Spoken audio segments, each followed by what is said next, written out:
Chapter 40. Penyusup 4. Duel sudah berakhir. Sekitar 8 menit telah berlalu. Itu tidak terlalu cepat atau lambat. Hasil duel seperti yang diharapkan, tetapi karena prosesnya di luar imajinasi siapapun, para penonton terdiam.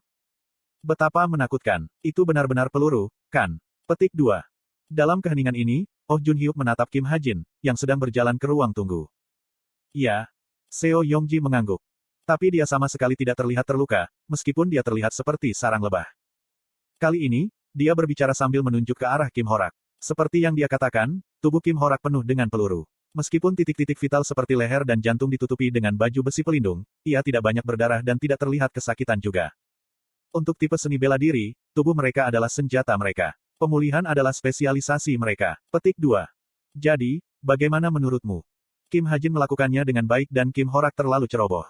Kim Horak mencoba menunjukkan terlalu banyak dan menderita kerugian. Jika dia mengambilnya dengan lambat, yah, saya kira hasilnya akan sama. Petik 2. Sebenarnya, Kim Horak tidak perlu menggunakan penguatan Ki. Dia bisa saja memberikan tantangannya dengan kekuatan sihir dan perlahan-lahan mengalahkan Kim Hajin. Petik 2. Saya kira itu adalah kemenangan taktis Kim Hajin. Dia masih kalah. Petik 2. Oh Junhyuk menggaruk bagian belakang lehernya. Dia tidak yakin bagaimana mengatakannya, karena Kim Hajin menyerah dalam pertarungan yang dimenangkan. Itu memang meninggalkan aftertaste yang buruk. Seo Yongji bergumam dengan cemberut. Gambar Kim Hajin ditampilkan di layar laptopnya. Dia sedang menulis laporan. Apa yang dia sengaja hilangkan? Tidak, Kim Hajin melakukan perlawanan yang bagus, tapi aku bisa mengerti kehilangannya. Sangat. Oh Junhyuk memandangi Kim Horak, yang masih berdiri di arena. Dia diperlakukan dengan ekspresi yang bisa membuat marah dan lega. Tidak, itu tidak bisa disebut pengobatan. Kim Horak hanya meminum ramuan tingkat tinggi, dan peluru keluar dari ototnya ketika dia tertekuk. Awalnya, tidak. Dari awal sampai akhir, Kim Hajin mengalahkannya. Kecepatan reaksi awalnya dan visi dinamisnya dengan jujur mengejutkan saya. Kecepatan tembakannya juga luar biasa. Petik 2. Saya setuju. Kecepatan tembakannya adalah sesuatu yang lain. Petik 2. Tapi setelah titik tertentu, dia melambat seperti halnya Kim Horak melambat, meskipun dia hanya menyerang tanpa dipukul. Saya pikir Kim Hajin tidak bisa mempertahankan gerakan itu terlalu lama. Petik 2. Tak. Seo Yongji berbicara sambil terus mengetuk keyboard laptop seperti pengetik steno. Dan sebelum Kim Hajin menyerah, dia mencoba menghabisi Kim Horak. Saya melihatnya menarik pelatuk tetapi tidak ada yang keluar. Wajah Kim Hajin menegang pada saat itu, dan dia mencari-cari di sakunya tanpa mengeluarkan apapun. Petik 2. Jadi dia menggunakan pelurunya. Ya, tapi dia tidak berusaha melawan Kim Horak, meskipun Kim Horak hanya memiliki tangan kirinya untuk bekerja dengannya. Mengapa? Karena dia tidak percaya diri dalam menang. Seo Yongji mengangguk ringan. Kanan, dia menghabiskan peluru, tetapi dia tidak menang. Kim Horak hanya memiliki satu lengan yang tersisa, tetapi dia masih bisa bertarung. Pada saat itu adalah kehilangan Kim Hajin. Petik 2. Oh Junhyuk menarik napas dalam-dalam. Lalu, dia memiringkan kepalanya. Oh, benar, bagaimana dia bisa mematahkan penguatan Ki Kim Horak? Dia hanya menggunakan satu peluru untuk melakukannya juga. 2 kali, pada saat itu.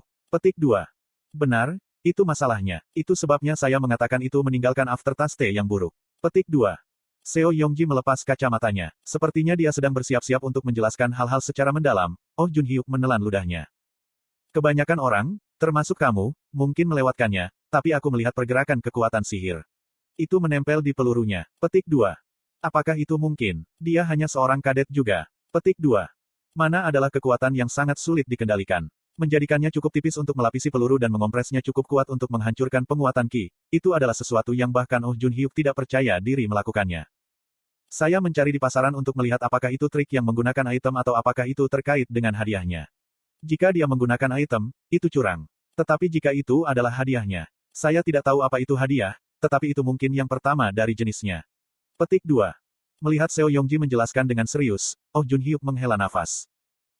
Ngomong-ngomong, aku tidak menyukainya. Saya pikir Kim Horak menjalankan keadilan, tetapi dia hancur. Petik 2. Kim Horak menang, tetapi itu adalah kemenangan pirik. Dalam pertarungan 1 lawan 1, prajurit langsung membalas penembak jitu. Kim Horak seharusnya bisa dengan mudah mengalahkan Kim Hajin, tetapi dalam kenyataannya, dia dipermainkan olehnya. Tidak hanya insiden ini akan menjadi trauma baginya, evaluasi Guild Scout tentangnya juga bisa anjlok. Di sisi lain, kadet ini bernama Kim Hajin membuat namanya dikenal oleh semua orang. Itu, tentu saja, termasuk banyak rekan guild yang hadir. Ya, Kim Hajin. Tidak pernah mendengar namanya. Aku juga, tapi dia hanya bertarung dengan Kim Horak dan dia. Dia menggunakan pistol. Ya, batasnya harus jelas, tetapi ia melanggar penguatan Ki. Ya, Itu adalah penguatan Qi yang tidak lengkap, tetapi hanya fakta bahwa dia memecahkannya. Aku juga tidak tahu bagaimana dia menghancurkan bala bantuan Qi. Itu sebabnya saya memanggil Anda. Rekan serikat sudah membuat panggilan. Keadilan tidak selalu menang. Selain itu, kami tidak benar-benar tahu sisi mana yang berada di sisi keadilan. Petik 2. Petik 2. Ya, ya, teruslah menulis laporan Anda. Bakat baru ditemukan. Itu judul yang bagus. Petik 2. Pada saat itu, tuan rumah mengumumkan pertempuran berikutnya. Seo Yongji melirik arloji di pergelangan tangannya. Kim Hajin, aku harus mengingatnya. Mari kita pergi setelah kita melihat pertandingan Kim Suho. Itu muncul dalam 3 pertarungan. Petik 2. Ya, aku berencana melakukan hal yang sama. Apa yang dia keluhkan? Petik 2. Oh Jun Hyuk menunjuk di arena. Pria itu, yang menyeringai pada mereka beberapa saat yang lalu, sekarang menatap jalan yang benar dengan niat membunuh.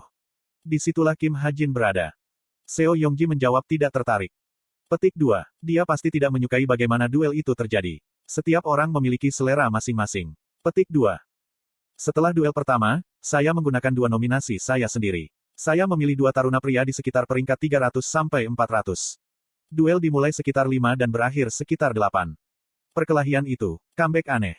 Tentu saja, saya tidak dalam kondisi terbaik. Kekuatan sihir stigma lambat untuk pulih karena aku menghabiskannya saat bertarung dengan Kim Horak, dan aku juga tidak bisa menggunakan bullet time, yang dibatasi hanya sekali sehari. Selain itu, pendekar pedang, sulit bagiku untuk berurusan. Lawan pertamaku, Kim Horak, memiliki area tembak yang lebih besar karena dia menggunakan gauntlet, meskipun itu lebih seperti sarung tangan tanpa jari. Dan bahkan dengan Kim Horak, jika dia tidak mencoba untuk menutupi tubuhnya dengan penguatan Qi, menyelamatkan kekuatan sihirnya dengan hanya menutupi sebagian tubuhnya, dan perlahan-lahan mencekikku tanpa berusaha mengakhiri pertarungan dengan segera.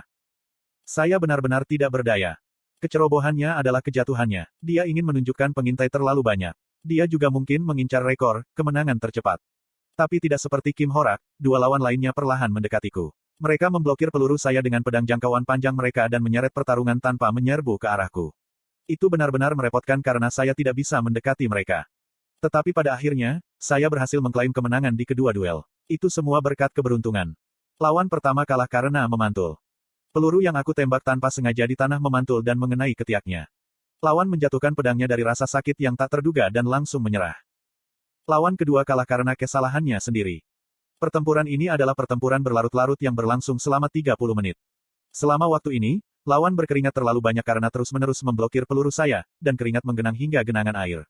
Tepat sebelum wasit mengumumkan pengundian, dia menyerbu ke arahku ketika aku sedang mengisi senjataku. Kemudian, dia memakai keringatnya sendiri.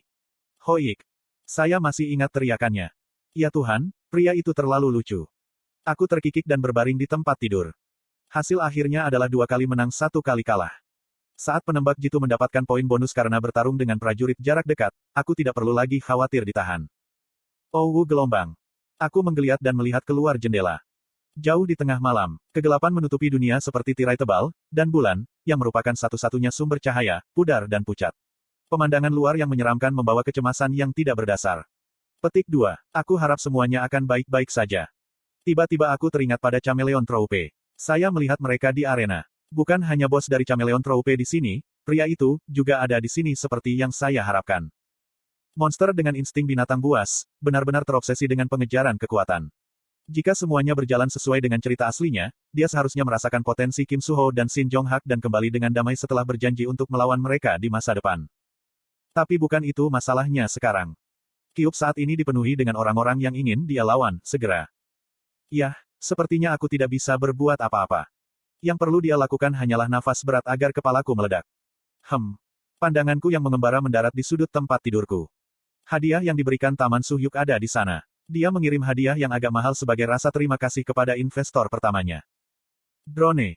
Itu adalah drone seukuran kepalan tangan dengan kamera. Angin dingin menyapu daun, menciptakan melodi yang suram.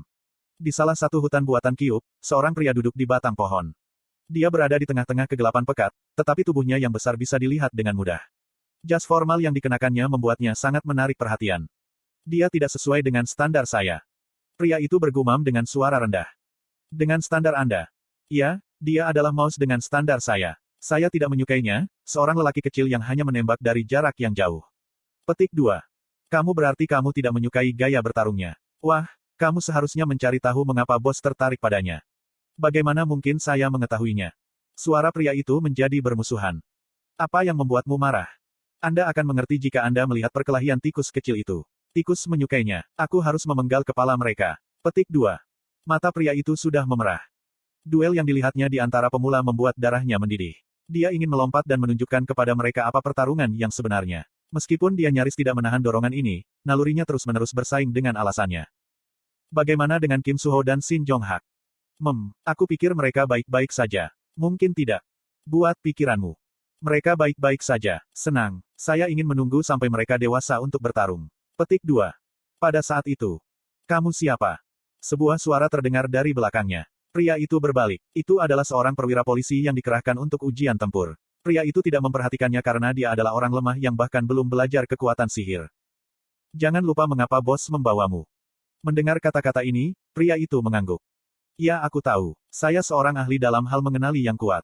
Petik 2. Tepat, itu satu-satunya alasan. Maaf, apa yang kamu lakukan di sini? Hutan terlarang bagi orang luar. Silakan keluar. Petik 2. Polisi itu mendekati pria itu dengan senter. Pria itu menatapnya dengan cibiran. Niat membunuh di matanya memancarkan peringatan yang jelas. Tetapi petugas itu tidak bisa melihat ekspresi pria itu dalam gelap, berjalan mendekat ke arahnya. Oh benar, bagaimana kamu bisa masuk ke sini? Tuan, keluar. Pria itu tertawa. Hei. Apa? Aku akan pergi setelah aku membuka kacang. Tuan, berhentilah bicara pada dirimu dan keluarlah. Segera setelah itu, tangan pria itu memotong udara. Tepatnya, dia meninju udara, menyebabkan gelombang kejut yang menghancurkan perwira. Hancur oleh tekanan, tubuh petugas tidak lagi menyerupai tubuh manusia. Apakah kamu melakukan itu? Iya. Tanda hubung. Bos akan membunuhmu. Rahasiakan itu. Aku akan sampai dia tahu. Untuk saat ini, lakukan pekerjaan Anda. Berkat yang lemah, pria itu merasa seperti pikirannya sedikit jernih. Dia berdiri dan mulai berjalan. Asrama hanya beberapa menit jauhnya. Setelah beberapa saat, pendengarannya yang tajam menangkap suara yang samar. Hei, apa ini? Bukanlah persetan, ini adalah mayat. Hubungi kantor pusat. Dia berbalik. Jauh di kejauhan, dia bisa melihat dua petugas muntah. Seringai muncul di wajahnya. Wiying, Wiying. Mendengar suara nyamuk berdengung, dia berbalik ke depan. Apa? Petik 2. Tidak ada, hanya nyamuk. Betapa lemah. Cepat sebelum aku memberitahu bos bahwa kamu membunuh seseorang. Ya, aku akan pergi. Pria itu mempercepat langkahnya. Drone kecil melayang di atasnya diam-diam menyaksikan pria itu pergi sebelum menghilang.